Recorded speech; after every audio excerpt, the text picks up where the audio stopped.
حضرت سلیمان علیہ السلام کا ذکر ہے کہ ایک روز وہ دربار لگائے بیٹھے تھے اور تمام انسان، حیوان، جن و پری دربار میں کرینے سے صف باندھے کھڑے تھے۔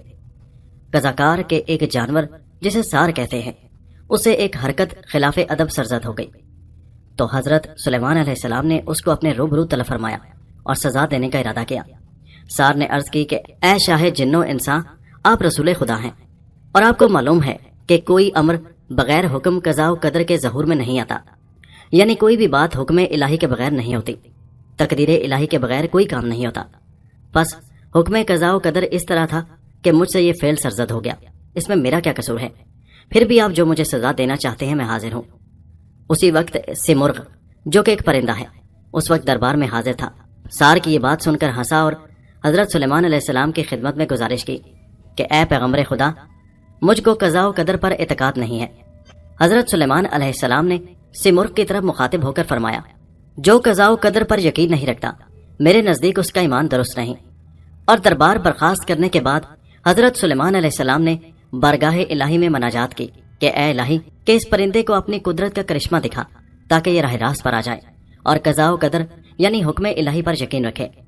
اللہ تعالیٰ نے حضرت سلیمان علیہ السلام پر وحی نازل کی کہ آپ اپنے دل میں کچھ فکر نہ کریں، میں اپنی حکمت سے اس مرغ کو شرمندہ اور نادم کر دوں گا۔ آگاہ رہیے کہ آج کی رات شاہ مشرق کی ایک بیٹا اور شاہ مغرب کی ایک بیٹی پیدا ہوگی، اور میں نے حکم قضاء و قدر یہ صادر کیا ہے کہ 15 برس کے اندر ان دونوں یعنی بیٹے اور لڑکی کا باہم ملن ہوگا اور بغیر نکاح کے ایک فرزند پیدا ہوگا۔ اگر تمام عالم متفق ہو کر اس حکم قضاء و قدر کو مٹانا چاہیں تو ممکن نہیں کہ اس میں رکاوٹ ڈال سکیں۔ آپ سے مرغ کو بلا کر اس سے یہ حال بیان کریے، دیکھیے کہ وہ کیا جواب دیتا ہے۔ حضرت سلیمان علیہ السلام نے سیر مرغ کو بلوایا اور اس سے کہا کہ حکم خدا اسی طرح نازل ہوا ہے، اب تجھ کو قضاء و قدر پر یقین لانا لازم ہے۔ سمرغ نے کہا، اے رسول خدا، میں خدا سے منکر نہیں ہوں، مگر قضاء و قدر میرے نزدیک کوئی چیز نہیں، اور جو لوگ یہ کیا کرتے ہیں کہ فلاں بات قضاء و قدر سے اس طرح ظہور میں آئی، اس کا میں ہرگز قائل نہیں ہوں۔ یہ بات میری دانش میں لوگوں نے ایک ویسے ہی اپنی طبیعت خوش کرنے کے واسطے نکال رکھی ہے۔ حضرت سلیمان علیہ السلام نے کہا، جو بات میں نے تجھے بیان کر دی ہے، اگر یہ بات ظہور میں آ جائے تب تو تجھے کوئی عذر باقی نہیں رہے گا اور تو قضاء و قدر پر ایمان لائے گا۔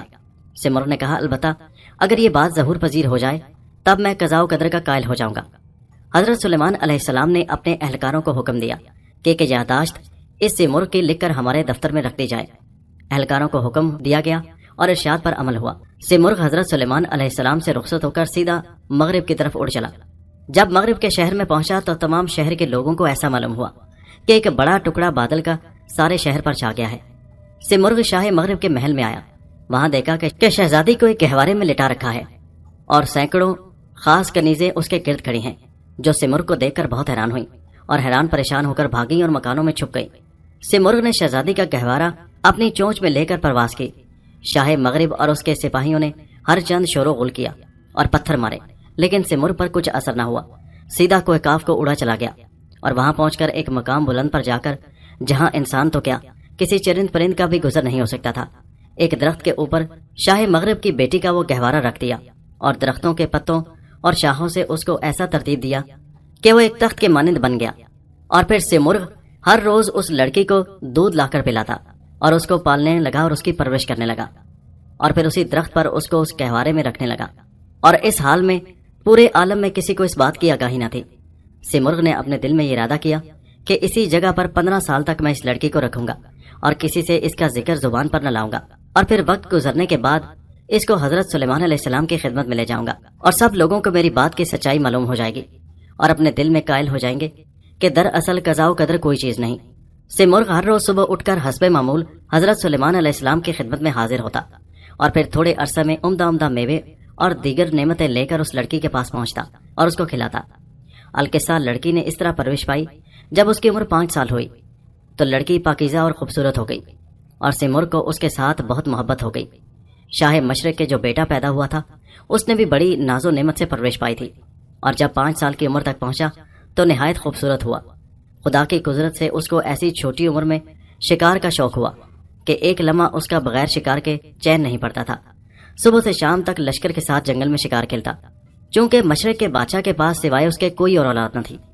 شاہ موصوف کو اس کے ساتھ نہایت محبت تھی اور اس کی دلجوئی اور رضا کو ہر ایک چیز پر مقدم رکھتا۔ چنانچہ بادشاہ نے اس کے شکار کے شوق کو دیکھتے ہوئے بہت سے جانور مثلاً باز وغیرہ خرید کر ہر طرح کا سامان اس کے شکار کے واسطے مہیا کیا، اور جب شہزادی کی عمر 7 سال کی ہوئی تو اس کے دل میں دریا کی سیر کی خواہش پیدا ہوئی۔ اپنے باپ سے عرض کی کہ مجھے اجازت دیجیے کہ میں 1 مہینے کے لیے دریا کی سیر کو جاؤں اور جزیروں میں شکار کھیلوں۔ بادشاہ نے اس کی یہ خواہش منظور کی اور شہزادے کو ایک مرد کی ہمراہی میں ایک کشتی پر سوار کرایا اور تمام سامان ضروری کشتی پر رکھا۔ شہزادہ سوار ہو کر دریا میں مچھلیوں کا شکار کھیلتا ہوا 4 روز کے بعد ایک جزیرے میں پہنچا جو کہ نہایت سرسبز و شاداب تھا۔ شہزادہ وہاں پر مرغابیوں وغیرہ کے شکار میں مصروف ہو گیا۔ کئی روز تک صبح سے شام تک برابر شکار کھیلتا رہا، یہاں تک کہ کوئی جانور شکار کے لائق جزیرہ میں باقی نہ رہا۔ پھر کشتی کو دریا میں ڈالا اور اس پر اپنے ہمراہی کے ساتھ سوار ہو کر دوسرے جزیرے میں جانے کا ارادہ کیا۔ 2 روز تک کشتی سفر میں رہی۔ چوتھے روز بڑے زور و شور سے بارش ہونے لگی اور ایسی تند و مخالف ہوا چلی کہ کشتی پارا پارا ہو گئی۔ تمام سامان اور وہ مرد کشتی پر سوار تھے پانی میں ڈوب گئے۔ شہزادہ ایک تخت پر بیٹھا رہ گیا اور ہواؤں کے زور سے وہ تختہ ایک کنارے سے جا لگا۔ اس نے تختے سے اتر کر زمین پر قدم رکھا، مگر جانتا نہ تھا کہ میں کہاں ہوں اور کیا کروں گا۔ دریا میں ایک جہاز پر نظر پڑی۔ شہزادے نے شور مچایا۔ اہل جہاز نے اس کو دیکھ کر جہاز اپنا کنارے کی طرف لائے اور اس سے پوچھا کہ اے لڑکے تو کون ہے اور کس طرح اس مقام پر پہنچا؟ شہزادے نے کہا کہ میرا باپ سوداگر تھا اور جہاز پر مال رکھ کر اسی راستے سے جاتا تھا۔ وہ جہاز تباہ ہو گیا اور میرا باپ تمام نوکروں کے ساتھ اور سامان کے ساتھ دریا میں ڈوب گیا۔ میں تقدیر کے اتفاق سے ایک تختے پر رہ گیا اور زندہ بچا اور کنارے پر آ لگا۔ اب خدا نے میرے اوپر رحم کیا اور تمہیں میری رہائی کے واسطے یہاں بھیج دیا۔ یہ کہہ کر رونے لگا۔ جہاز والے لوگوں کو اس پر رحم آ گیا، خصوصاً ایک عامل کو جو حضرت سلیمان علیہ السلام کا دوست تھا۔ یہ لڑکا بڑا پیارا معلوم ہوا اور اس کو اپنے پاس بلا کر تسلی دی اور دلاسا دیا اور کہا تو کسی بات کی فکر نہ کر، میں تجھے اپنی جان کے برابر عزیز رکھوں گا۔ پس جہاز کا لنگر اٹھایا اور جہاز ملک مصر کی جانب روانہ ہوا۔ مصر میں پہنچ کر عامل نے شہزادے کو اپنے پاس رکھا۔ شہزادہ عامل کی شفقت اور محبت کے سبب دل سے اس کی خدمت کرتا تھا اور ہر طرح اس کو رضامند رکھنے کی کوشش کرتا۔ اسی طرح 2 سال کا عرصہ گزر گیا۔ عامل شہزادے کی خدمت اور محبت سے نہایت خوش تھا اور اکثر اس سے کہا کرتا تھا کہ اے لڑکے، تجھ کو 2 سال میری خدمت کرتے ہو گئی اور تو نے بڑی محنت اور شائستگی سے میری خدمت کی، مگر مجھ سے کچھ سلوک تیرے ساتھ نہ ہو سکا۔ اب میں چاہتا ہوں کہ جو کچھ خواہش تیرے دل کی ہو مجھے بتا تاکہ میں اسے پورا کروں۔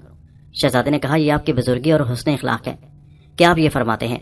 میرا آپ کے اوپر اب تک کوئی حق نہیں، بلکہ میں آپ کے احسان کے بوجھ سے سبکدوش نہیں ہوا۔ عامل شہزادے کے اس جواب سے نہایت خوش ہوا اور اس وقت خاموش رہا، مگر اس نے اپنے دل میں یہ ارادہ کیا کہ یہ جس بات کی فرمائش کرے گا میں ضرور اس کو پورا کروں گا۔